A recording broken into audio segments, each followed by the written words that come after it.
Fala galera do canal Insight. E aí, podcast hoje campeão. Ensinar, aprender é sempre um desafio, né? E cada vez mais as formas com que a gente aprendeu lá atrás, né? Será que dá certo nos dias de hoje? Será que a gente consegue prender a atenção dessa turma?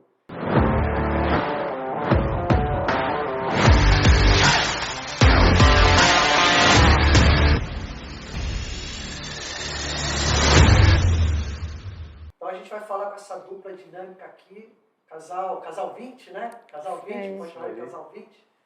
A gente trouxe hoje a Thalita e o César, da MMP. Então a gente vai entender um pouco o que é a empresa deles, quais são as soluções que eles criaram, vamos entender um pouco como é que eles gerenciam os negócios, né?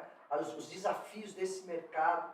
A gente vai entender um pouquinho de como é que é esse mundo aqui, para você que está aqui com a gente no canal Insight. Não esqueça de compartilhar, impactar a vida das pessoas com conhecimento, que a gente só tem uma chance na vida. Conhecimento. Estou certo ou errado? Com certeza, certíssimo. Então, beleza. Gente, obrigado por vocês estarem aqui com a gente no canal.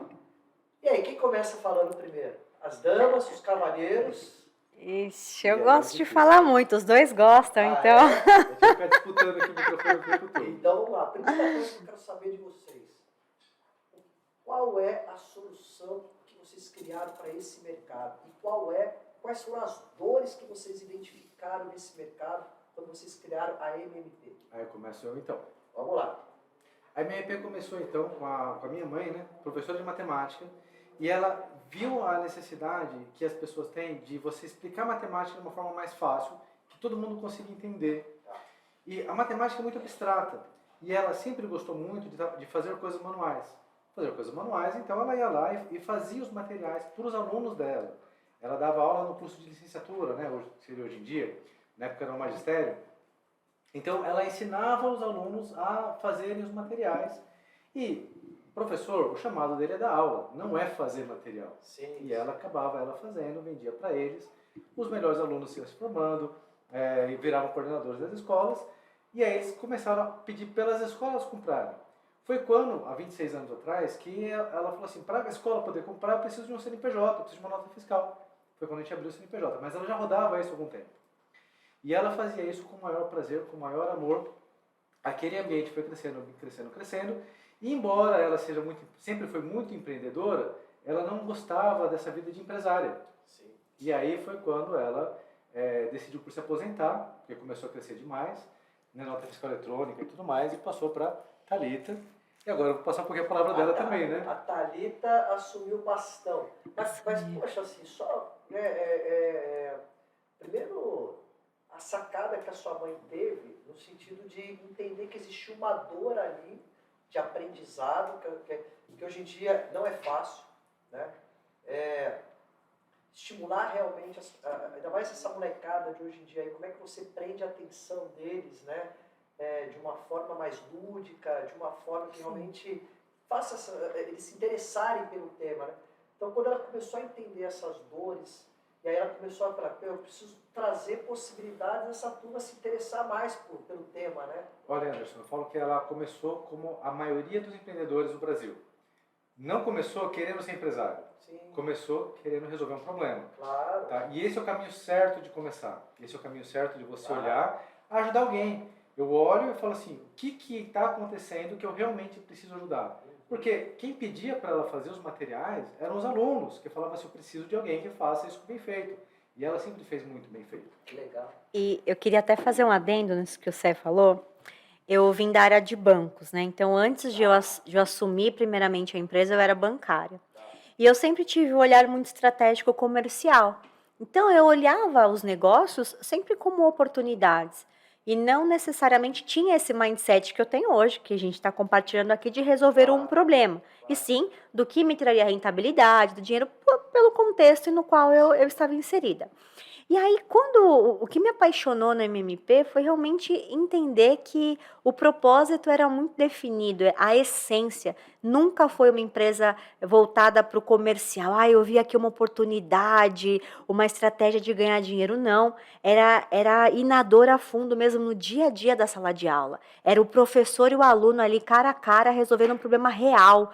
Porque hoje em dia a gente vê muitas empresas criando o problema para dar uma solução, que às vezes não faz muito sentido quando você utiliza ali no dia a dia. E a MMP não, ela veio desse contexto real, sala de aula, professor, e isso me apaixonou. Então eu falei, opa, peraí, tem uma mina de ouro aqui, pouco explorada ainda, porque até então a MMP, ela era uma casa, ela ficava numa casa, então era uma empresa bem pequena, porque era algo bem caseiro mesmo. Ela atendia o telefone com alô, o catálogo era uma folha de sulfite dobrada no meio, então sabe assim, aquela coisinha bem artesanal. Quer mexer assim, naquela forma ali, peraí, Marli, vai chegar uma empresa. Isso, era algo assim muito pequeno. E eu vim de um mundo mais corporativo, executivos ali do banco. E por que eu quis abrir mão da minha carreira como estatística para entrar na MMP? Eu engravidei na nossa primeira filha, e até então eu tinha uma ilusão, que eu acho que vale a pena falar aqui nesse podcast, para quem nos ouve, porque eu achava que empresário era isso que romantizam, que empresário era uma vida boa, que trabalhava menos, que seria mais tranquilo. Então, eu fui com essa ilusão. Falei, bom, como eu morava no ABC Paulista e trabalhava na Zona Sul de São Paulo. Então, eu demorava 1h30 para ir, 1h30 para voltar. E eu falava, bom, se eu posso ter uma empresa que eu trabalhe e more na mesma cidade, então eu vou ter mais qualidade de vida, eu vou demorar menos tempo no trânsito, para esse momento que eu vou ter como mãe. Só que eu não tinha ideia do que me aguardava no sentido das noites e noites em claro e do quanto eu teria que me dedicar para o trabalho com uma filha de 4 meses, que o dia que a minha filha fez 4 meses foi o dia que eu assumi a empresa. Então, assim, foi realmente um desafio muito grande. E nesse dia, era o dia que minha mãe, ela já estava ansiosa para poder encerrar as atividades. Passar o bastão. Passou o bastão. Então, ela não teve aquele período de transição, porque ela realmente não aguentava mais, ela não suportava mais a pressão que estava na empresa. Ela estava realmente passando mal, porque a vida de empresário... Que aí já não aquela situação inicial da parte criativa que ela teve, aquela ideia. Aí já começa a virar um negócio, e como todo negócio, você tem ali os desafios, né? Enfim, as demandas e por aí vai, né? Exatamente, essa parte que romantizam todo o empresário, que trabalha pouco, anda com um carro bom e tudo mais. Isso não existe. Não existe. Não. E aí ela já estava precisando mesmo de passar e poder se aposentar. Então ela não teve esse tempo de transição natural. E eu lembro, talvez a Thalita não lembre muito disso, mas a criança lá com 4 ou 5 meses, e ela ia dormir às 3 da manhã para acordar às 7 no outro dia e ir para a empresa para trabalhar. E isso por dias seguidos às vezes, quer dizer, muitos processos que precisavam ser feitos, e esse custo foi o preço que a gente teve que pagar no começo. Me fala uma coisa, basicamente, quais são as soluções que vocês desenvolvem dentro da operação de vocês? Quer que eu comece? Vai lá, que você falou pouco. Vai lá, pode Qual falar o portfólio que vocês têm hoje de soluções? Hoje a MMP ela tem uma solução completa para todos os tipos de matéria voltado para a área de matemática, desde o raciocínio lógico, álgebra, geometria, essas áreas onde as crianças têm dificuldade da base, por exemplo, eu não sei fazer a fração, eu não sei multiplicação, divisão. Então, tanto uma ferramenta para o professor ajudar o aluno nas matérias de dificuldade, tanto agora também para pais e filhos no dia a dia poder ter um tempo para estimular o raciocínio lógico, ter um jogo, algo que eu saia da abstração da matemática e eu mostre que a matemática ela pode ser aplicada. Pegar uma matemática financeira e ensinar a dar troco. Matemática é algo que eu vou usar para a vida inteira, não tem como você gostando de matemática ou não gostando, você vai usar para a tua vida. Então, como você ter uma economia financeira melhor, você tem que entender os princípios que regem o raciocínio, a base, como você questiona algumas coisas, como que você constrói esse raciocínio lógico, trazendo o quê? Para o concreto. Então, hoje a gente tem muitas crianças aí com não só a dislexia, mas com autismo, com TDAH, com uma série de situações, e eles precisam de recursos mais tangíveis e concretos para que ajude a segmentar e sedimentar as informações da melhor maneira. E esse tipo de material concreto, ele auxilia muito na aprendizagem do quê? Da introdução desse conceito. Então, a gente faz, de que formas que a gente vende isso? Através de laboratórios de matemática, desde o infantil até o ensino médio, através de kits que o aluno utiliza no dia a dia em sala de aula, através de kits que o aluno não, né, que a criança adquire com os pais para fazer um trabalho em casa, sempre voltado para realmente para a área pedagógica. Ele ensina um conceito de uma forma lúdica, não é simplesmente um brinquedo, ele não tem, ele é lúdico, então ele é divertido, mas ele tem um fundo. Ele sempre vai ter um objetivo muito claro do que ele vai ensinar, seja as operações matemáticas, seja a fração. Então, é algo bem específico, nichado, mas é a ferramenta que as escolas precisam e às vezes não sabem nem que existe algo que vai sanar uma dor de um professor que nem eles sabem ensinar. E um recurso desse desmistifica ali toda aquela matéria pesada, difícil, e coisas que eles demorariam 5, 6, 7 aulas, em uma aula ele conseguiria mostrar e andar depois muito mais com o quê? Com qualidade, sem decorar, entendendo aquilo que você está fazendo. Por quê? Quando eu começo a entender aquilo que eu faço, eu crio o mindset. Mas por que eu estou fazendo o que eu estou fazendo? O que está por trás, onde está a construção daquilo que eu vou fazer? Então, quando a gente começa a criar esse tipo de mentalidade, é o que a gente vai usar para a vida, para um negócio, porque hoje, infelizmente, as escolas elas não estão preparadas para criar empreendedores, pessoas que questionam, que pensam, que querem saber da onde que vem algo para executar. Vem assim, ó, a fórmula é essa, decora. Então, as escolas já são condicionadas a você ter uma mentalidade ali de execução sem pensar. E a MMP vai na contramão disso. Então, a gente quer sempre trazer a introdução do conceito para você pensar, para você entender o porquê, da onde vem, para que você crie esse raciocínio lógico matemático e aí sim, construindo a ideia, sedimentou isso, aí você voa nos próximos conceitos. Hoje, quando a gente olha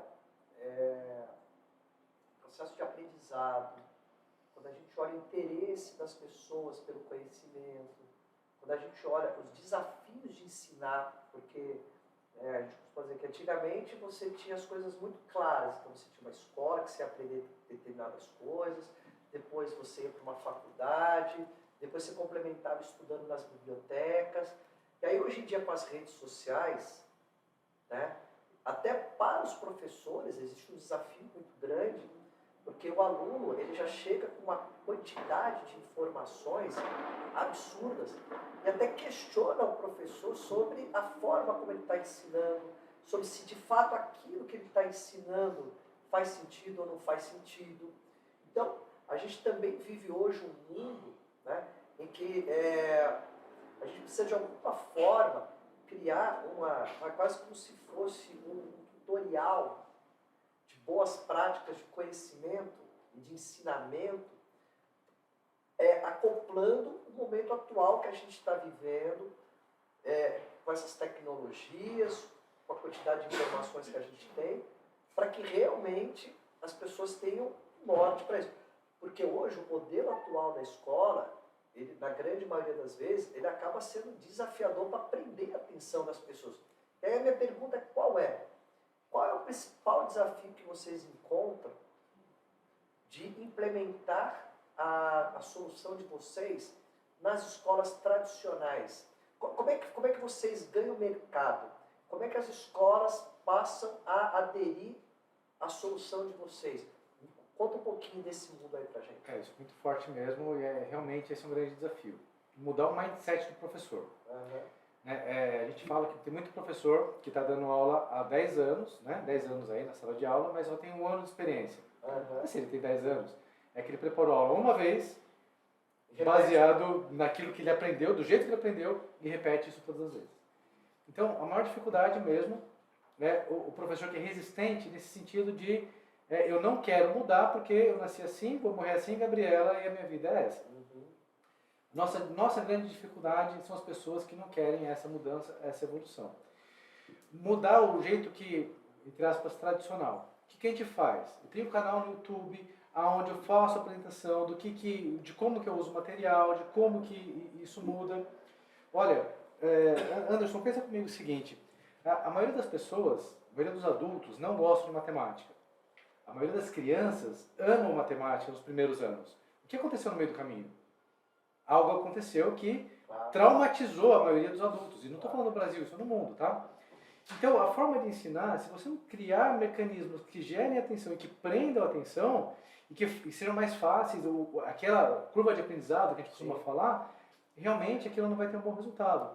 O que eu mais ouço quando as pessoas veem o nosso material usando, e eu gosto muito de ouvir essa frase, é: nossa, se na minha época tivesse isso, como seria diferente a minha vida? Que legal. Exato. Tem um mostrador que nós temos na hora de... Uma dificuldade na hora de apresentar o nosso produto é que as pessoas acham que um recurso revolucionário de matemática, ele tem que ser tecnológico, e para eles o conceito de tecnológico é ir na tomada.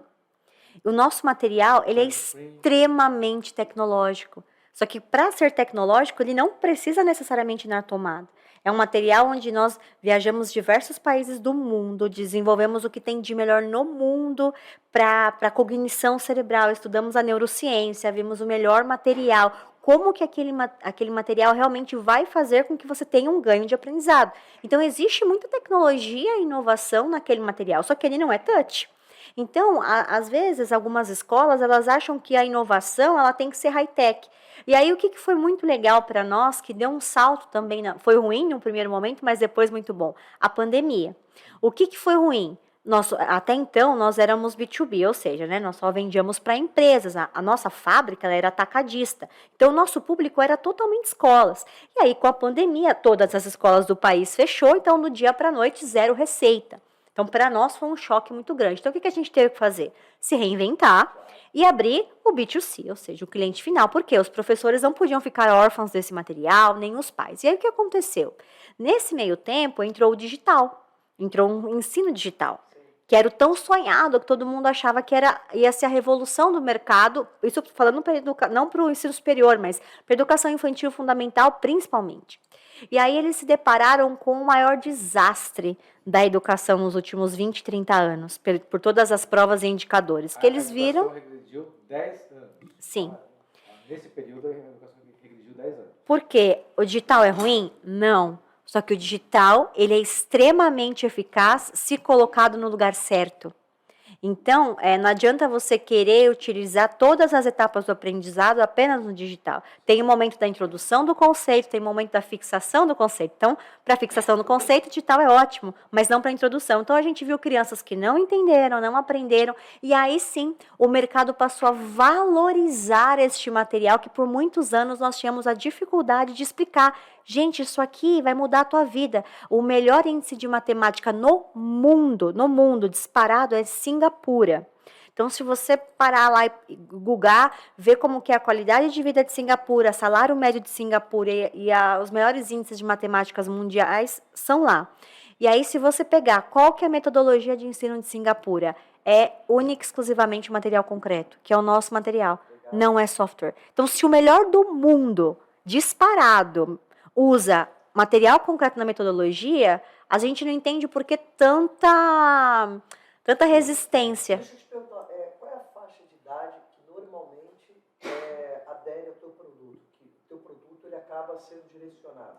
Olha, nós temos um material desde infantil ao ensino médio. Que é 3 aninhos até 17, 18 anos que usam o material. Para todos eles, eu vou ter algo muito adequado. Tá? Por exemplo, quando você vai pegar alguma coisa do ensino médio, eu vou falar aqui talvez assuste as pessoas, tá? Vou falar os nomes aqui feios, alguns palavrões, como trigonometria, álgebra, produtos notáveis, tá? Tem um material para ajudar tudo isso aí. Todos esses materiais. Mas é claro que na base é muito forte você ajudar muito mais. Então, no Fundamental 1, os primeiros anos, né? E anos finais também, que esses períodos de transição, são muito fortes. Eu acho que Você sabe que um pouco dessa conversa aqui, o que eu percebo, né? Eu tenho 4 filhos, sendo o mais novo hoje está com 6 para 7, né? Aí tem minha filha que vai fazer 9. E na pandemia, o que aconteceu? A escola, optou em fazer aula online. Ok. Como que meu filho, que na época tinha 4 para 5, ele vai fazer aula online? Como é que você prende a atenção de uma criança na Não frente prende. do computador, onde uma boa parte da forma como ele vai aprender são questões lúdicas, né? E aí, com isso, o que eu quero dizer? E hoje também para os pais, o desafio de tirar as crianças da tela do celular ou do iPad é uma coisa assim gigante. Exato. Né? Que é onde entra o nosso É material. uma coisa gigante, porque as crianças já acordam, assim, estão perdendo a vontade de andar de bicicleta, estão perdendo a vontade de correr, estão perdendo, e o único sentido é estar de frente para uma tela. Né?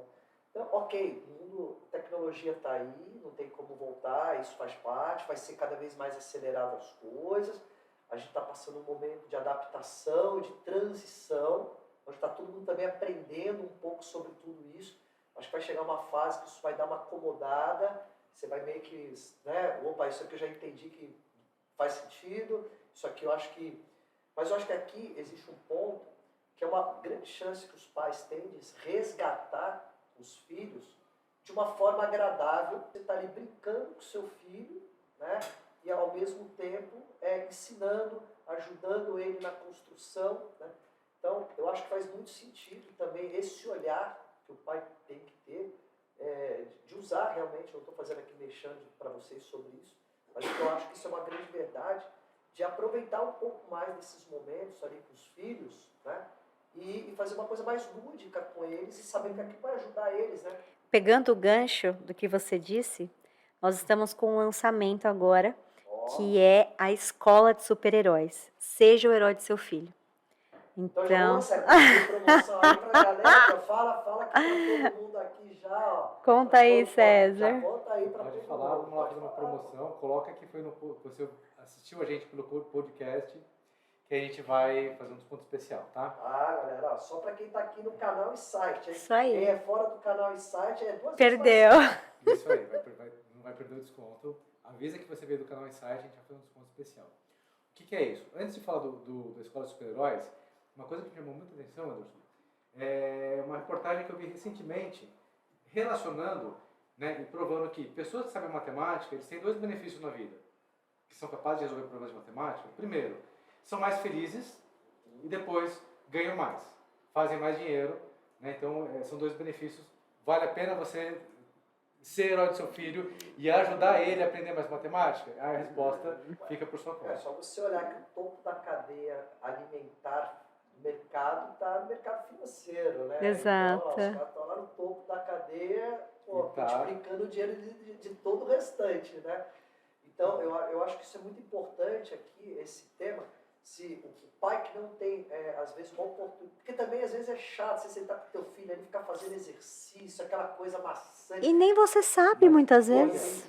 Exatamente. Fugindo Exatamente. A gente não sabe nem mais como ensinar o nosso filho, né? Fugindo dessa dificuldade que a gente fez pensando, porque eu sei que os pais, a maioria dos adultos, né, os pais, não pais, enfim, não gostam de matemática, eles têm esse bloqueio natural. Então o que a gente fez? A gente fez com que eu vou fazer uma forma que você vai brincar com seu filho, trazendo conceitos matemáticos, sem que você tenha que aprender a dominar e ser alguma coisa, vamos lá, fazer uma fração, 1/3 mais 1/6, que, nossa, a pessoa vai fazer um monte de conta complicada. Sim. Eu vou fugir disso. O que eu vou fazer? Eu vou fazer com que são jogos, brincadeiras lúdicas, que vão na direção do raciocínio lógico e vão na direção de você entender problemas matemáticos. O pai, ele não tem que saber matemática pesada. Ele só tem que saber brincar e Lê o manual. ler o manual. Tem vídeos ensinando como que eu vou fazer. E a ideia é a escola de super-herói. Então ele vem com uma capa de super-herói porque você vai ser o herói do seu filho. E você tem então as etapas, né? É uma assinatura que a pessoa faz. E ela vai ter uma caixa, né, com produtos, com jogos, e a cada 3 meses vai receber. Então, por que você vai ter 3 meses? De acordo com a BNCC, que é aquilo que ele está aprendendo naquele momento, naquele ano, para linkar com a escola. Claro, que vai ser útil para aquele momento da jornada. Exato. Do filho dele, né? Mas como eu disse, o pai não precisa ser especialista em matemática, não precisa saber matemática, não precisa saber resolver os exercícios da prova do filho, tá? Vai ser uma coisa realmente lúdica, realmente uma brincadeira. E por que são 3 meses? Porque, como ele é o herói, ele vai ter a jornada do herói nos 3 meses. Claro. Vai ter o jogo, primeiro mês, ele vai brincar de uma forma, de um certo jeito. No segundo mês, opa, você já brincou, então a gente pode ir um passo a fundo. Você tem um desafio. Sim. No terceiro mês, opa, vamos um pouquinho mais além. Então você vai fazer com que ele vai realmente inspirar o filho e usar de formas diferentes. Embora seja o mesmo jogo, ele vai se aprofundar mais nisso e ele vai conseguir alcançar mais níveis e vai conseguir evoluir.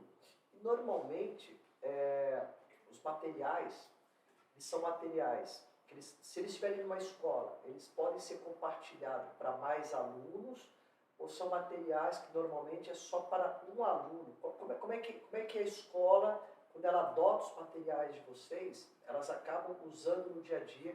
E aí eu estou falando isso pensando, às vezes, naquelas escolas que estão em lugares mais longes, né, que tem menos recursos, que tem mais dificuldade de ensinamento para aqueles alunos, e se elas adotarem, né, as soluções de vocês, como é que é isso? Conta um pouco. Eu vou deixar a Teta responder, Para mas isso, eu quero complementar, porque tem uma coisa que eu...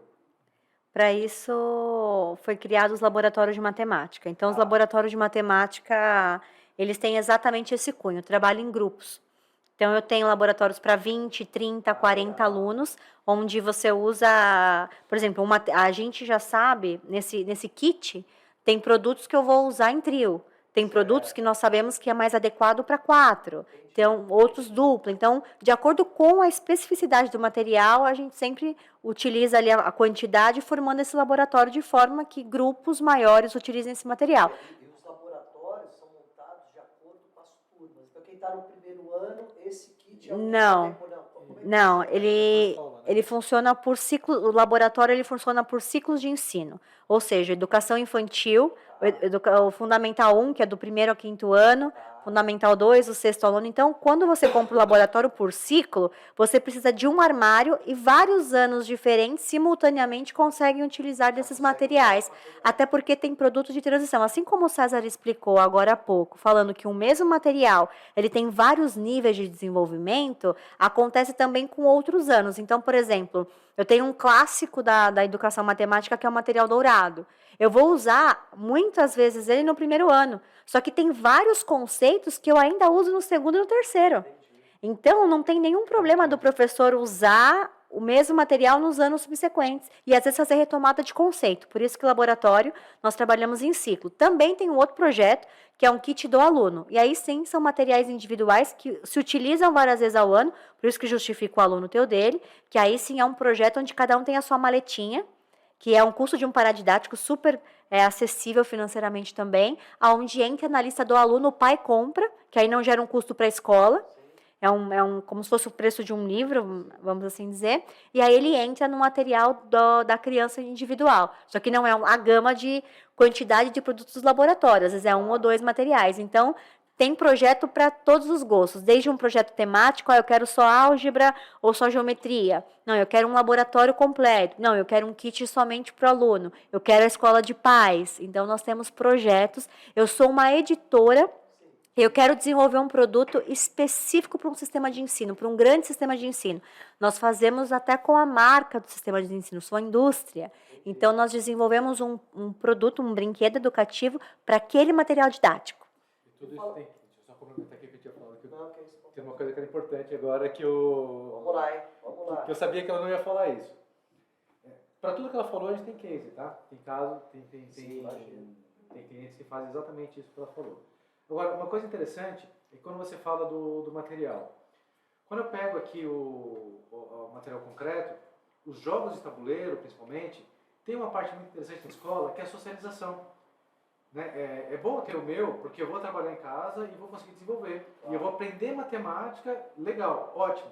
Mas uma coisa que é interessante, quando eu levo esse material para a escola, quando eu faço esse compartilhar, o jogo, por exemplo, a socialização que você tem no jogo, Anderson, eu acho que é uma coisa tão importante, porque olha só, se você na vida está ganhando sempre, você está no jogo errado. Sim.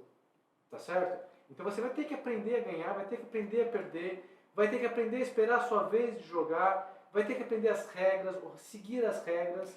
Então, a socialização que você tem ao redor de um jogo ou de um material realmente faz um desenvolvimento da pessoa como pessoa, além da matemática, além do conteúdo daquele ano. E no digital você pula muito montanhas, você faz coisas assim muito na imaginação. Quando você está nos jogos digitais e quando você traz para um jogo mais real, é muito a sua capacidade mesmo ali. Então é algo um pouco mais real, é um cenário mais real que você traz ali junto com o contexto da criança, onde ela vai ter que olhar no olho do outro, os sentimentos, a expressão. Então acaba se tornando diferente a experiência também. Uma coisa, olhando a questão de performance, né? Se a gente for olhar o modelo tradicional de ensino e se a gente for olhar as soluções que vocês criaram, quanto que isso aumenta o resultado na ponta para o aluno? Como é que são esses estudos? Né? O que vocês têm de indicadores aí que vocês podem trazer? Essa foi uma experiência maravilhosa que eu tive. Numa das ministrações que eu estava dando, a coordenadora virou para mim e falou: espera um pouquinho, César, deixa eu só dar um recado para os professores. Eu falei: claro. Ele virou para os professores e falou assim: gente, nós temos aqui uma rede de ensino, né? E tem as regiões. E eles faziam uma prova que era a mesma prova para todo o Brasil, né? Ele falou assim: olha, a nossa prova se destacou, as nossas notas de matemática se destacaram de toda a rede de ensino. As notas de matemática estão acima das de português.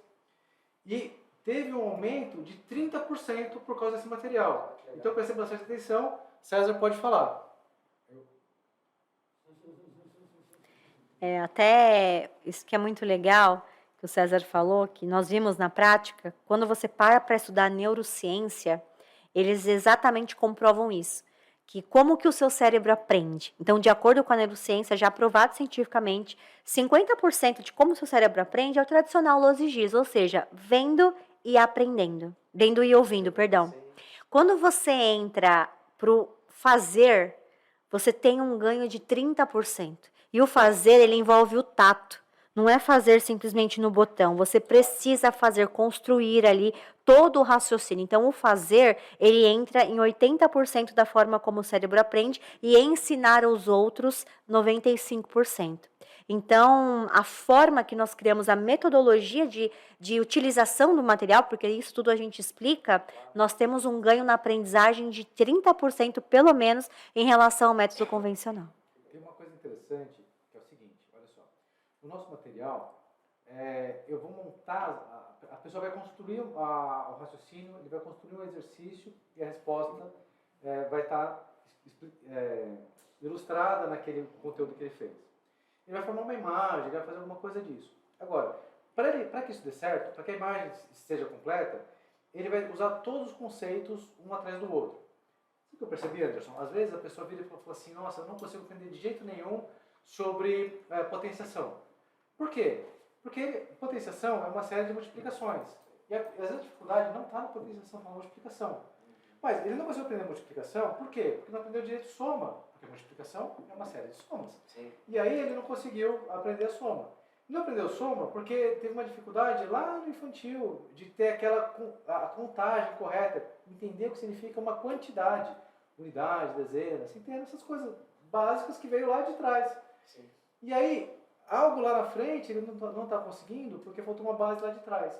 Na hora que eu monto essa imagem, eu vou usar todos os conceitos, desde lá de trás, desde a soma, da contagem. Porque ele vai lá e vai fazer montar essa imagem, se precisar ele vai contar os quadradinhos para chegar na multiplicação. Ele faz uma retomada de conteúdo porque muitas vezes a dificuldade que ele tem não é naquela matéria. Fala, matemática é difícil, porque eu não consigo entender a fração. Mas se não entender a fração, você não entende a divisão. Então essa coisa, ele vai, na hora que ele estiver usando isso, ele vai usar os conceitos anteriores. Se tiver algo, ele não vai ter que parar a aula para ensinar lá atrás. Ele naturalmente vai pegar isso, vai retomar, e aí sim o desenvolvimento é incrível. Bom, uma coisa que para mim também é o que eu queria entender com vocês hoje, assim, hoje, qual é o grande desafio do negócio de vocês hoje? Quando vocês olham o negócio de vocês, qual é o principal desafio? E como é que vocês estão olhando o crescimento da operação de vocês? Legal. São muitos desafios, ao meu ver, mas um grande desafio, pelo menos para mim, é a questão que o pessoal fala do tripé para uma empresa ser sustentável ao longo dos anos, é a escala, a margem e a recorrência. E quando a gente fala em indústria, um produto físico, a recorrência ela é um desafio. Então, é ir melhorando e pegando um modelo de negócio de forma que a gente aprimore essa questão da recorrência para que isso se torne cada vez mais sustentável, não só com as inovações que nós trazemos, mas que realmente eu tenha uma receita recorrente, fora os outros braços dos negócios, que aí sim a gente consegue ampliar. Então, hoje eu vejo isso como um desafio futuro e realmente... Essa ideia que vocês falaram do kit trimestral, Sim. isso é bem legal, né? Ele vem ao encontro Você vai disso. ter um cliente ali que já vai estar nos momentos certos, recebendo a tua solução, gerando Sim. uma receita, né? E pensando nesse tripé escala, margem e recorrência, para que a empresa também se torne atrativa, pensando num IPO, pensando em colocá-la na bolsa ou ser atrativa para outras empresas maiores. Então, eu vejo esse desafio de fazer com que a empresa esteja redonda operacionalmente em todas as outras áreas para que ela se torne cada vez mais atrativa, porque o propósito é lindo, ela resolve de fato um problema, ela tem um produto diferenciado, inovador, sem maiores concorrentes diretos para o negócio, então eu vejo muitas vantagens, tanto que eu não tenho pretensão de abrir mão do negócio, sim expandir o negócio com outras mentes brilhantes se juntando a ele. E hoje, qual que é o principal desafio para essa virada de chave, na sua opinião? Aprendizado. É uma curva de aprendizado, de mindset do empreendedor que veio de uma empresa pequena, ela vem crescendo, e algo que você não vê nos cursos, que foi na minha trajetória, logo eu assumi a empresa no fundinho de quintal, uma empresa pequena, aí logo depois eu fui para um galpão maior, que era de 200 e poucos metros a casa, fui para um galpão de 600 metros, 660 metros quadrados, foi onde o César logo depois já veio, abriu mão também da empresa no qual ele trabalhava há quase 10 anos e se juntou ali a mim para a gente somar os esforços, e aí depois nós mudamos novamente para um outro galpão de 2.300 metros, e o que eu quero dizer com isso? Ninguém me contou em cursos, ou eu não escutei um podcast como vocês estão ouvindo hoje aqui, que o que dava certo em 600 metros quadrados não dava em 2.200. Então, as coisas começaram a dar errado, os processos começaram a dar errado. E eu não estava com a minha mentalidade preparada para esse outro nível de salto. Eu achei que simplesmente eu mudei de espaço físico, mas não. Quando você muda, né, no espaço físico, você também muda toda a operação. E quando a gente caminha para essa questão de um IPO, para essa questão desse segundo nível que você perguntou para mim do desafio, é exatamente isso. Eu vou precisar, nós, né, precisaremos desenvolver habilidades que hoje ainda não estão desenvolvidas para que isso aconteça. Então, eu coloco uma melhorias, coisa assim, né? que não teve nenhum novo desafio para esse momento. Tá? Eu vou colocar de uma forma porque eu sei que eu vou me conectar também com quem está assistindo a gente, porque aqueles desafios de você parar, olhar, refletir e se reinventar, é uma palavra que é tão comum aqui, né? Essa história de você se reinventar é uma coisa que vai ter que fazer sempre. Claro. Vai ter que fazer continuamente, para olhar.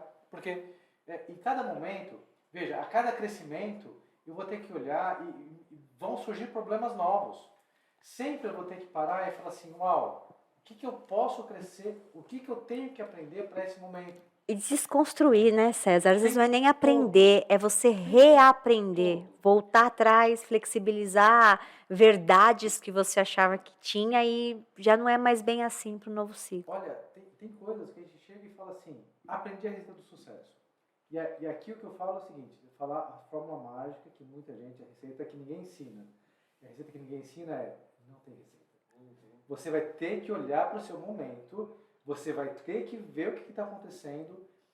E nossa tendência natural é você olhar e falar assim, deu certo assim, eu vou fazer assim a minha vida inteira, porque deu certo. E até você descobrir que no momento novo que você cresceu, no momento novo que o cenário mudou, que a pandemia chegou, que a pandemia foi embora, que o normal agora é diferente, não é mais normal, agora é novo normal. De repente está tudo, e eu tenho que me adaptar, eu tenho que o tempo todo olhar e falar assim, o que dava certo, deixa eu olhar de novo se dá certo ainda. O segredo do sucesso não está mais dando sucesso, eu vou ter que mudar o meu segredo, vou ter que descobrir um segredo novo. E aí, isso é um desafio diário, que é o que a gente passa, tá bom? Mas eu acho que E a cada momento, isso desde o começo era isso. Sim. E me fala uma coisa, superado essas etapas, qual vai ser o ponto mais importante para atrair o investidor para o seu negócio? Como é que vocês acreditam que as pessoas vão se interessar pelo seu negócio, pela sua empresa? Do ponto de vista de investidor, olha, eu tenho que mostrar que, primeiro, é um bom negócio. Né? Quer dizer, o que é um bom negócio?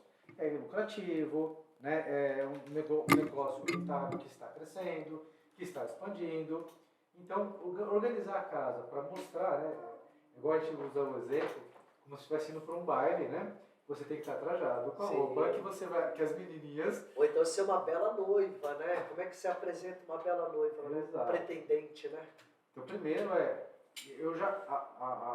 a noiva já é bonita, né? Vou aproveitar aqui, não vou me dar mal não. A noiva já é bonita. Tá semeando, rapaz. Mas, além disso, tem que estar maquiada, bem apresentada, com roupa legal. Por quê? Eu tenho que mostrar que o meu negócio ele tem um propósito, ele é bom, ele é rentável, ele tem crescimento, mas colocar tudo isso dentro de uma roupagem onde vai gerar interesse no investidor. Então, olhar para o investidor, saber o que ele está procurando. Ele está procurando um vestido branco com uma coroa em cima. Não adianta, é linda, mas não está com vestido verde, sem a coroa em cima, não vai atrair os olhos dele. Isso é importante que você está falando, porque todo mundo que tem um negócio, de alguma forma, que tem pretensão de atrair um investidor, ou vender para algum grupo, sei lá, não importa, é entender realmente a cabeça da outra ponta, né? Então, como é que a outra ponta pensa, o que é estratégico para aquela outra ponta, quais são os modelos de aquisição, quais são aqueles modelos de aporte, como é que o fundo entra, e aí com isso você construir tua trajetória, construir teus processos, construir tudo, basicamente combinando já com uma situação lá na frente, né?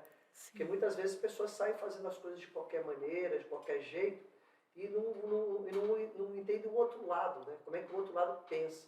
Então, acho que ter esse exercício de ir lá e conversar mesmo. Falar, cara, ó, tem uma empresa aqui, eu tenho um negócio aqui, um dia eu quero trair um fundo, pô, você é um fundo, eu entendi que você atua nesse segmento, acho que isso aqui pode ser um bom negócio, um investidor, sei lá o que for. Então, realmente ter esse exercício acontecendo é muito importante. Eu vejo, por exemplo, grandes editoras e sistemas de ensino. Então, como nós fabricamos para vários deles materiais, então o que eu vejo? Uma empresa como a nossa ser algo muito estratégico para um grande sistema de ensino. Porque do dia para a noite ele vai ter ali uma base de 20, 30, 100 mil clientes para ele incorporar produtos no ecossistema dele.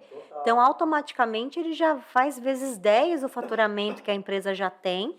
Então, se torna atrativo e interessante e aumenta o EBITDA, aumenta os indicadores dele com uma empresa como a nossa, muito específica, resolvendo uma dor educacional e mais que isso, um estratégico por trás. A partir do que está no livro, a gente consegue desenvolver o produto concreto.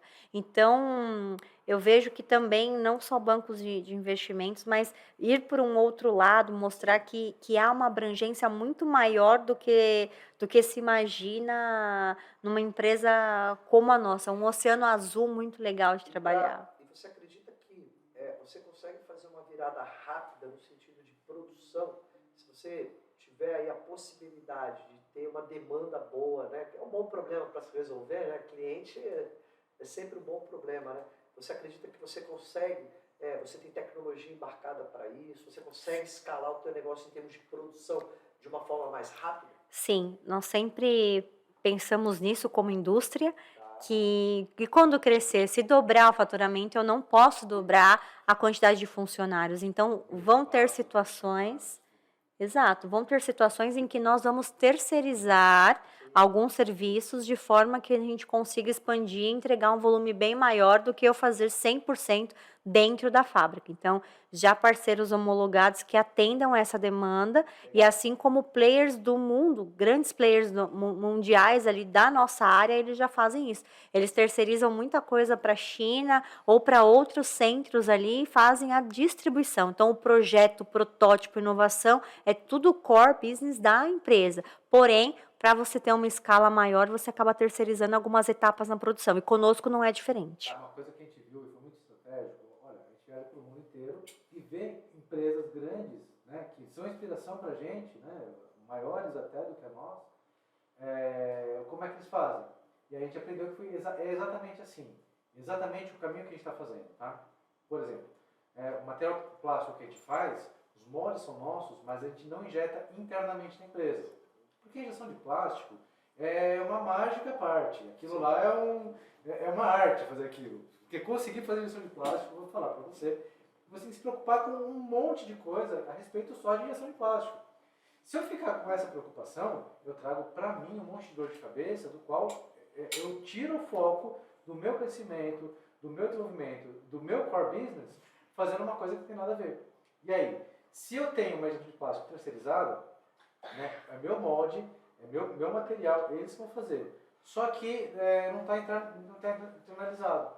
Na hora que eu cresço, veja, da minha linha, eu não preciso de ter 10 máquinas. Por quê? Se eu tiver o meu fornecedor ele fala assim, pela sua quantidade eu não vou dar conta, eu posso desenvolver um outro fornecedor, que todo mundo é mais ou menos a mesma coisa, mas eles sabem dessa arte. Eu não tenho que trazer internamente para mim esse problema da arte. Deixa com eles. Eu aumento o número de fornecedores, o mercado vai ficar todo feliz porque mais pessoas vão se beneficiar fornecendo para mim. Né? Aquele que já era meu fornecedor, ele aumentou a quantidade, ele não perdeu, porque ele aumentou o volume de um dos itens e o outro item outra pessoa vai fazer.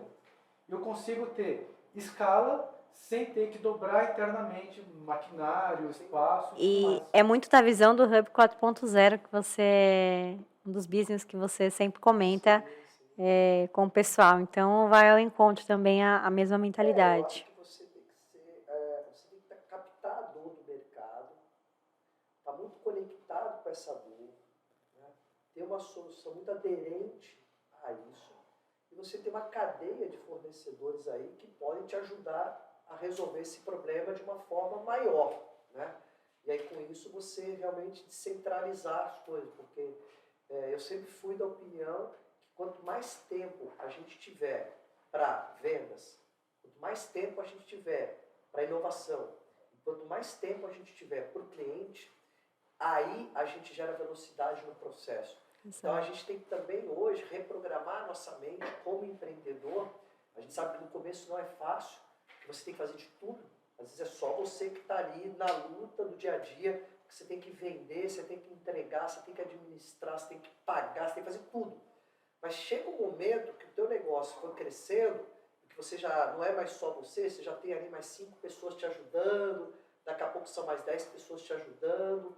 Então você tem que ir para uma direção de tempo que realmente foque naquilo que é o mais importante para a velocidade do teu negócio.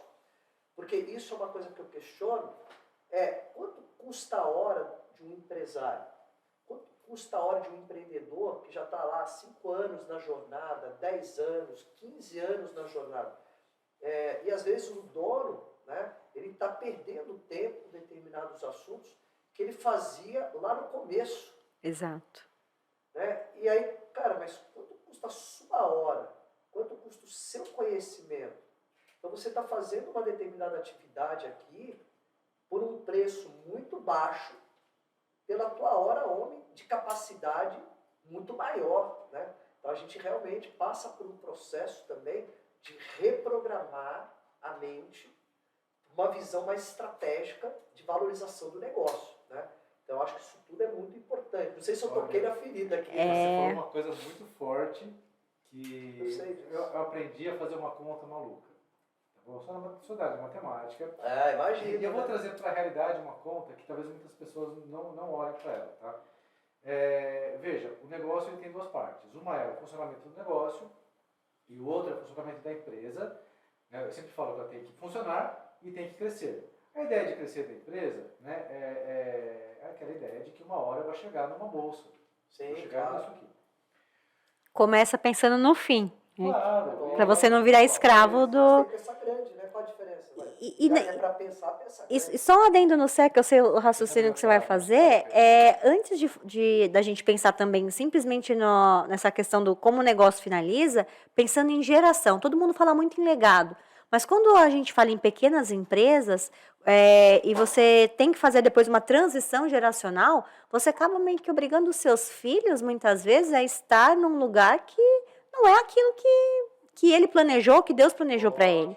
Então, quando você já pensa num negócio, imaginando uma futura transição, imaginando uma bolsa, você dá a oportunidade de que a sua outra geração tenha acesso, sim, a uma condição financeira boa, interessante, só que também eles sejam protagonistas daquilo que eles querem ser. É verdade. Não tem necessariamente obrigação de tocar o negócio. Que é a frustração de muitos empresários. O que eu quis fazer com a minha vida Sim. e trazer como escravizando, coitada das filhas aí. Sim, tá certo, tá certo. Bom, aprendi a fazer uma conta que é meio maluca. Olha só, se o meu objetivo é chegar num IPO, né, fazer o crescimento da empresa, para que a empresa possa ser interessante para investidores e tudo mais, as pessoas que vão querer comprar a ação dela, não sei se está claro para todo mundo, se todo mundo conhece esse linguajar, eu fiz claro, com ajuda, com consultoria, com uma equipe me ajudando também todo esse processo, mas eu fiz um planejamento para que eu vou chegar lá e eu sei qual que é o valor que isso vai me render. E quando se fala em bolsa de valores, os valores são muito altos. Sim. Então, o que eu fiz? Se eu quero chegar lá em 10 anos, por exemplo, 5 anos, eu fiz uma conta, uma projeção de quanto que isso vai me render quando eu chegar lá na bolsa de valores. Dividir, e os valores são sempre muito altos, tá bom? Vamos pegar um valor fictício aí. Pega, para facilitar, pega aí daqui 2, 3 anos, 100 milhões. 100 milhões, tá bom. Então, pode ser em 5 anos para facilitar minha conta? Lindo, vamos lá. 100 milhões em 5 anos. Obrigado. Então, como é muito abstrato, é legal dar um exemplo de um número concreto, tá bom? Os números são muito altos, então vamos supor que a empresa vai valer 100 milhões daqui a 5 anos. O crescimento de 100 milhões daqui a 5 anos. E se eu pego isso, então eu divido 100 milhões por 5, vai dar 20 milhões por ano. Sim. Tá certo? Divide isso, vamos lá, por mês, vai dar perto de 2 milhões por mês. Sim. Então, eu vou trabalhar pensando que o meu pagamento vai ser 2 milhões por mês. Sim. Tá? Não mais o Prolabore, né? Não é prolabore. Não é o que eu estou tirando por ela estar funcionando. Sim. Tá? Não o salário que eu tiro para poder manter ela funcionando. Sim. Mas eu estou pensando que eu estou trabalhando por 2 milhões por mês. E, ó, em números redondos, tá bom? Eu fiz essa conta, dá mais ou menos R$30 por segundo. O pessoal está assistindo o podcast pra gente aqui, tá andando, tá vendo o tempo andar, tá bom? 30. É nesse pensamento que eu tenho trazido a minha vida. Quando eu coloco esse pensamento, esse valor, veja, isso me dá um outro gás, porque se eu estou ganhando o meu salário, eu vou ter uma certa energia para poder levantar da cama e fazer. Quando eu penso que eu estou ganhando 2 milhões de reais por mês, esse dinheiro não está sendo depositado na minha conta ainda. Sim, Então, mas está mas projetado. meu foco é chegar lá. Quando eu penso nesse valor por mês, minha energia é outra. Eu vou superar mais barreiras. Eu não vou aceitar uma dificuldade. Não dá pra fazer? Então tudo bem. Pô, parece um pouquinho. Você já buscou o teu objetivo, né? Eu não vou mais jogar o jogo de gente pequena. Meu investimento vai ser um investimento de gente grande. Tá certo? O quanto que eu vou aceitar investir pela empresa, o quanto que eu vou aceitar pagar de contas, pagar de equipamentos, pagar de consultorias, pagar de treinamentos, pagar de pessoas externas, e eu vou aceitar um valor maior. Por quê? Porque eu penso que, embora esse valor não estou recebendo esse valor da minha conta física, tá? Na minha conta corrente não chegou nada ainda.